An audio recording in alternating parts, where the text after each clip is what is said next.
সারাদিন ব্যস্ত ছিলাম। যেহেতু স্পোর্টসের ব্যবসায়ী, স্পোর্টসের প্রতি আবেগ ভালোবাসা তো আছে, এটা আপনারা বেকেই জানেন যারা আমাকে চিনেন। এখন আজকে আপনার কুমিল্লা লাকসাম গেছিলাম একটা পার্সেল নিয়ে। অনলাইন ডেলিভারি ছিল মাছের। তো পাশে এক ভদ্রলোক নেপাল আর ইংল্যান্ডের খেলাটা দেখতেছিল, তা আমিও দেখতেছিলাম। একটা পর্যায়ে মনে হয়েছে নেপাল ম্যাচটা উইন হয়ে যাবে, এত ভাল লাগতেছিল। আর নেপাল যদি ম্যাচটা উইন হইতো, এটা ক্রিকেটের জন্য কত সুন্দর একটা দৃশ্য হইতো, এটা ভাষায় প্রকাশ করার মতো না। যাই হোক, নেপাল ইংল্যান্ডের সাথে যে ফাইট দিছে, এটা জাস্ট আনবিলিভেবল ছিল।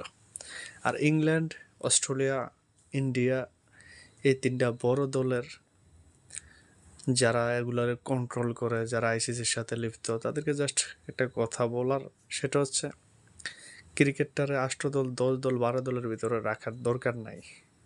ক্রিকেটটারে ফুটানোর চেষ্টা করেন। নেপালের মতো দল, আরও ছোট ছোট দল যারা চেষ্টা করতেছে, এদেরকে সুযোগ করে দেন। ক্রিকেটটাও সুন্দর হবে, আরও বেশি পপুলার হবে। নেপালের মতো দল কি দারুণ পারফরমেন্স করতেছে, ইতালির মতো দলও আসছে। তো যত বেশি দল ছড়াইব, ততই ক্রিকেটের জন্য ভালো, ততই জিনিসটা আরও বেশি পপুলার হবে। আর দিন শেষে খারাপ লাগার জায়গা হচ্ছে বাংলাদেশ খেলতে পারতেছে না। এটা আসলে একজন পাগলা ক্রিকেট প্রেমী সাপোর্টার হিসেবে ভিতর থেকে খারাপ লাগতেছে, বাট কী করার। এই জন্য আসলে অত বেশি একটা আগ্রহ নিয়ে খেলা দেখি না। তারপর নেপালের এই ধরনের খেলা, যুক্তরাষ্ট্রের এই ধরনের খেলা, ইন্ডিয়ার সাথে, এগুলো সত্যি ক্রিকেটের সৌন্দর্য, জাস্ট উপভোগের জায়গা। ছোট দলগুলারে যত বেশি সুযোগ করে দিব, ফিউচারে ক্রিকেট অত বেশি পপুলার হবে।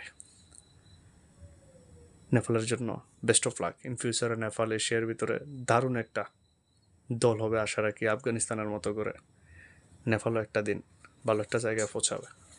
নেপাল যে খেলাটা দিচ্ছে, প্রত্যেকটা দর্শকের, প্রত্যেকটা ক্রিকেট প্রেমী সাপোর্টারদের হৃদয় জয় করে নিচ্ছে। নেপালের জন্য বেস্ট অফ লাক।